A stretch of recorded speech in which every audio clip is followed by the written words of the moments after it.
Well, there she is. She's got herself back together. I like the way she just brushed herself down. She is such a tough woman. I thought there would be an injury with the impact, and of course it's powder snow. She kind of exploded into the snow. Henkel, 30 seconds down, just looking to see who's coming through from behind. Domracheva still over 30 seconds behind. She's gained a couple, but not really making much impression at the moment. Maybe deciding that at 12.5 kilometres, she can afford to take it relatively easy in the early stages. And I guess this course is a little bit like Sochi, Mike, whereas if you can save 2% on the first 4 laps, you can then give 10% extra on the last lap. And maybe a look at this, Vilakina. I know she's slowing her pace down coming in, but she's put in a tough first lap. She's put the first 3/4 of the second lap hard, and yes, she's backing off now. Has she gone too hard too soon? Sukalova and Vitkova, both of the Czech Republic, up in that leading group. There they are at the back. Just behind them, some 10 metres adrift, is Tora Berger. And right behind Berger, one of the other Norwegians, I think it might be Tyrrell Eckhoff, who's having another good run. There she is, wearing 27. It is Tyrrell Eckhoff. I'm a little worried for Zaitseva's rifle. She definitely landed on her rifle partly, so there might be some snow blockage in her rear sights or even the fore sights. And then she can ask for some assistance. The officials on the range, you can see them there. They will be ready if she puts her hand up to assist her. So they settle for chute number 2 in this beautiful stadium, which is relatively new compared to many of those on the World Cup circuit. In fact, Khanty-Mansijsk is relatively new, only founded, it was named in 1940. I think the town started here in 1930. Vilakina's missed one.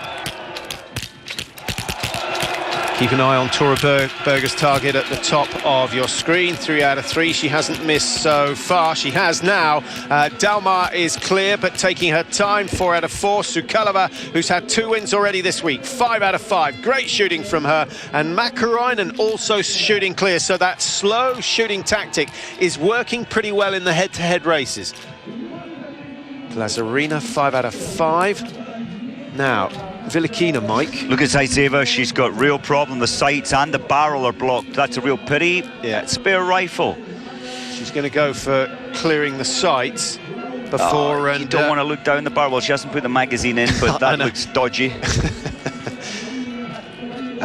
What a pity. She wanted to win this one. She said she really felt good for today. Now, I'm wondering, Mike, whether she did not zero the team weapon. Otherwise, I think the quicker option would have been to take the team rifle and assume that the coaches had re-zeroed it, which they should have done. They will have seen that fall. They should have zeroed it for Zaitseva settings, but I just suspect that they didn't go through that process this morning. Well, there you go. Look at that. She's certainly missed her second. There's she's putting a spare round in, so obviously she dropped a round out. 1 penalty.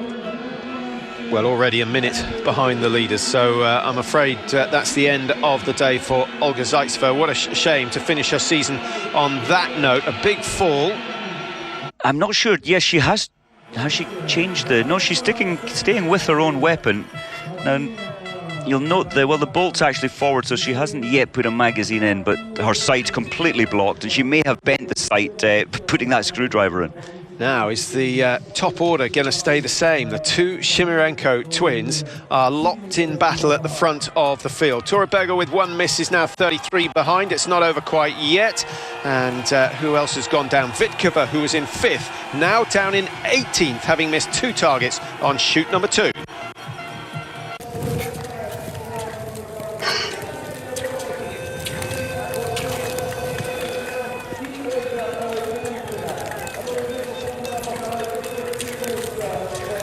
Well, here are the leaders in this women's mass start, the final race of the season. The 2 Shimarenkos, just 1 and 2 at the moment. Durand-Abert of France in 3rd place. It would be nice to see the French get a victory in the women's, Mike.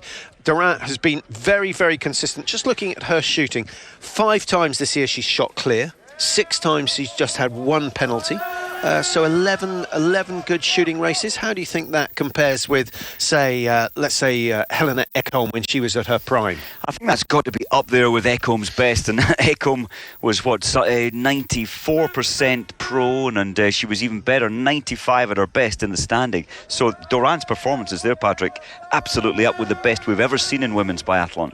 But Scardino's the one with the best percentages so far, or at this moment in the season. Gwisdom, Berger, Eckhoff, still 30 seconds adrift of the leaders, essentially just over one shot behind. So if they go clear on this first standing shoot, they should find themselves a little bit, well, they should move up a few positions. Big drink. Now, that casts my mind back. I was watching the Oslo 50k yesterday. Interesting that the two top dogs in the cross-country both ran out of energy, both hit the wall, Colonia and Petter Northug. Northug was taking minute little sips of fluid on the way round.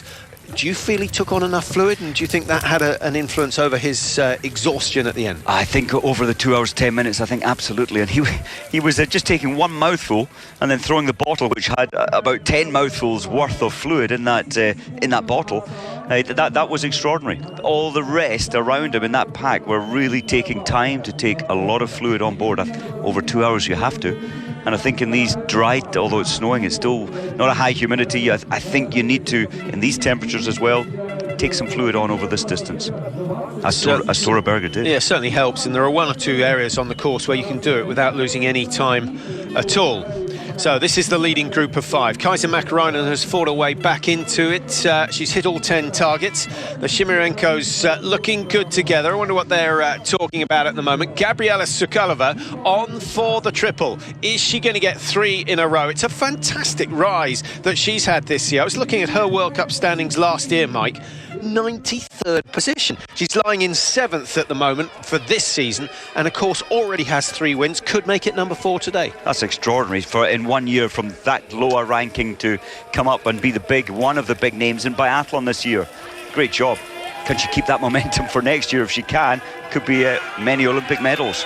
Well, here comes Dalmar, who you pointed out at the start of the day, and she's in a really good position because those leading 5 locked together in battle will have an immense amount of pressure on the next shoot, and when it comes to the final shoot, you can almost guarantee that 4 of them will make mistakes, and that could open the door for Dalmar and Palka, of course, who's there for Poland as well. Palka, who had a brilliant World Championships in Novo Mesto. Glazarina now 8. Vilakina, who led early on, in 9. Eckhoff of Norway, 10. Gwisdom, who won in Sochi last weekend, just ahead of the world number 1. And all those 11 athletes are still in contention for the win at this stage. The third shoot, we always say, is critical, Mike. Again, you can't win it, but you can definitely lose it at this stage. Of these leading 5, how do you feel? Durant-Abert, brilliant with the rifle. Makarainen has been pushing the pace. That might make me nervous if I was the Finnish coach. What about the 2 Shimarenkos? I think the 2, on paper, you would say Vita would be the favourite coming in here.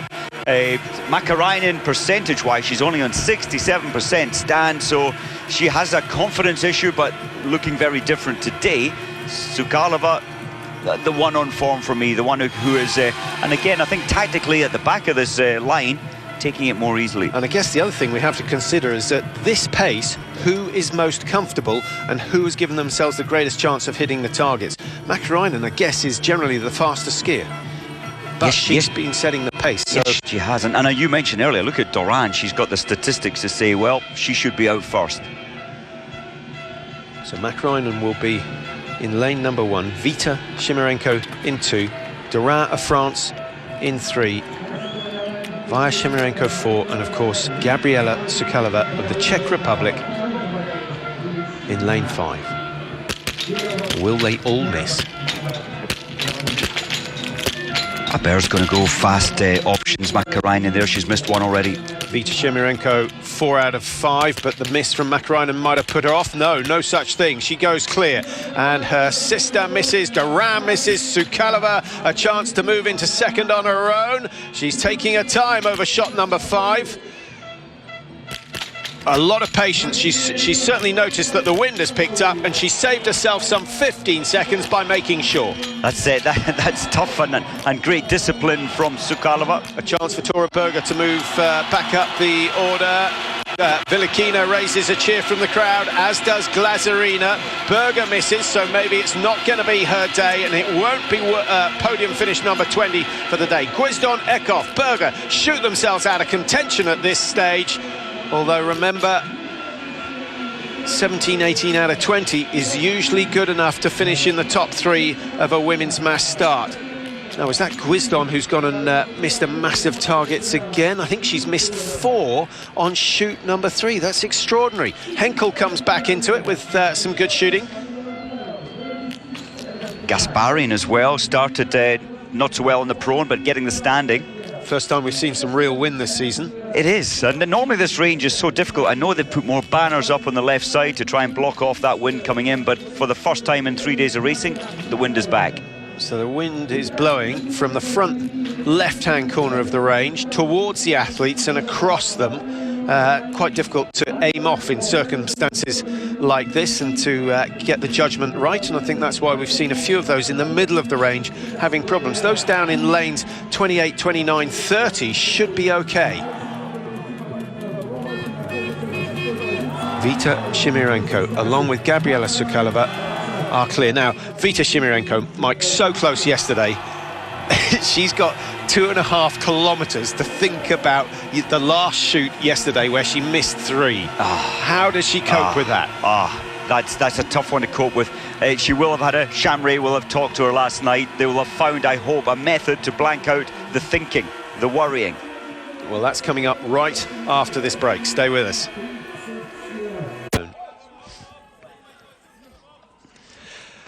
Well, what a race we've got developing here. The 2 leaders already through 8.3 kilometres. 1 shoot to go, a critical shoot to go. Vita Shimirenko looking for her first ever win. Sukalova looking to make it 3 wins out of 3 here in Khanty-Mansijsk. And Durand-Hebert of France, who also hasn't won this season, down in 3rd position at the moment. Now, Vita had a nightmare yesterday on the last shoot, Mike, so you might suspect that that's going to happen again. Sukalova's look, I'm just so impressed with her patience and the discipline that she's shown in her racing. And she stayed on the range there, what, about 7, 8 seconds longer in order to get that last target. Riba running alongside her there, giving her the advice. And Patrick, she went out of the range 16 seconds behind Shimirenko, and she's nearly hauled her in already. So important to get up and put pressure on the lead athletes for the final stand shoot. Now, Makarainen was 32 seconds behind, having missed the target on the 3rd shoot.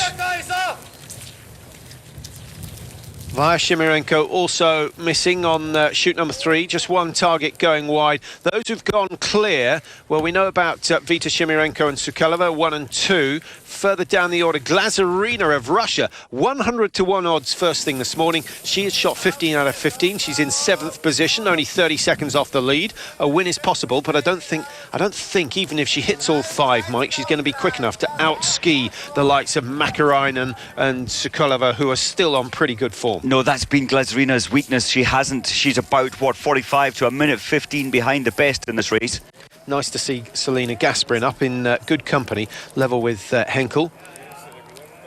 That's a strange place to give a drink. I know at every point in the race it's not easy, but you lose your pace over the top of that rise and you lose many metres on the glide factor down the other side. Yeah, but the problem is if you try and give a drink on a slight downhill, so many of them make mistakes, miss the drink, and then they've got to wait until they come around the lap. It's a safe place, but I agree with you. You give away a couple of seconds. You do a little bit. I mean, yeah, if you have a drink at the top of this one, you can't take it on board because you're gasping for air so much. So it is always technically a difficult thing to plan your drink stops.